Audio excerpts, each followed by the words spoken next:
If you administer an equity plan for a private company, an important part of compliance is making sure that sales of stock to employees under the plan are exempt from registration with the SEC.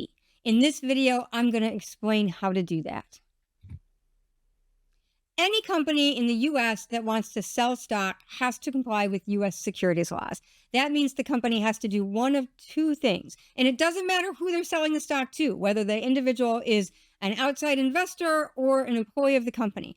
Either way, the company has to either register that stock with the SEC or they have to find an exemption that allows them to sell stock to that person without registering it with the SEC. For a privately held company, registration is off the table. It's expensive and it involves disclosing things that you're probably just not ready to make public yet.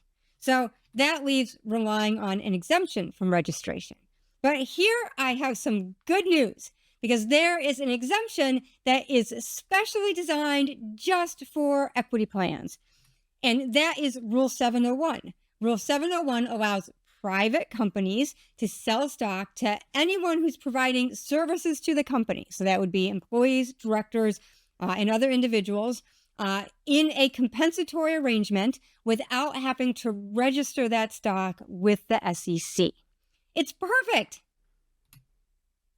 Just like anything that's good, there are some conditions.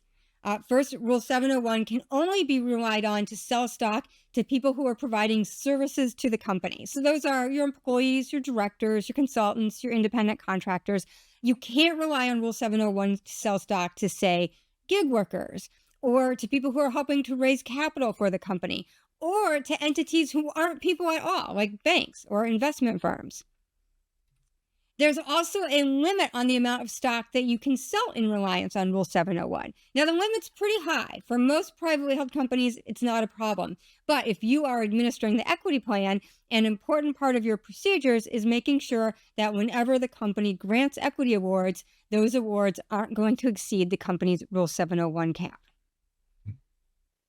And there are some disclosures that the company will need to make to the employees or other individuals it's selling stock to.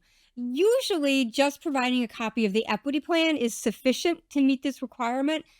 But if the amount of stock the company sells over a 12-month period exceeds certain thresholds, then there are some more onerous disclosures that the company would have to make.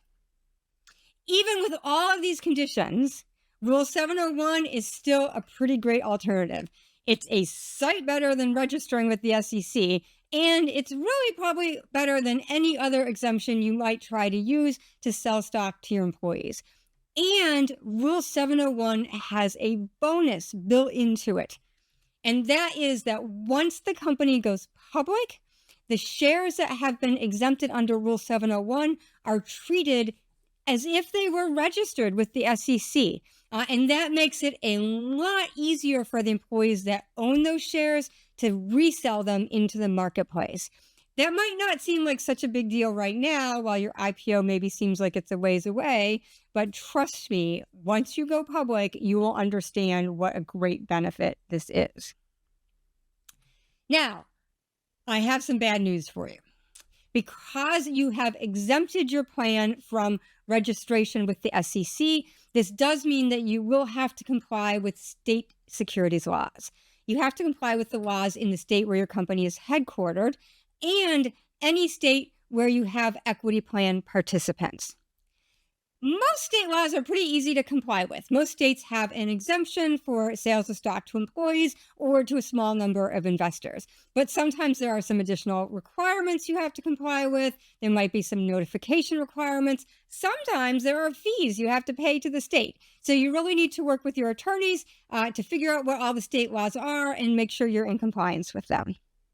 And if you offer your equity plan globally, I have some more bad news for you, because not only do you have to comply with U.S. securities laws, but you also have to comply with the laws of any country where you have equity plan participants.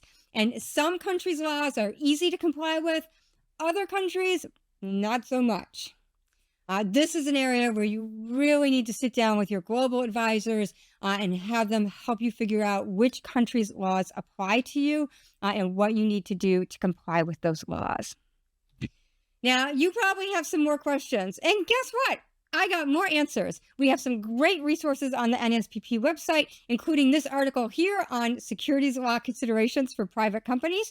We also have a whole course on equity compensation fundamentals for private companies that includes a whole module on legal issues, including securities law considerations. We'll include some links in the show notes. I hope you enjoyed my video. If you did, please subscribe to our YouTube channel. Heck, even if you didn't, subscribe anyway. Maybe you'll like the next one.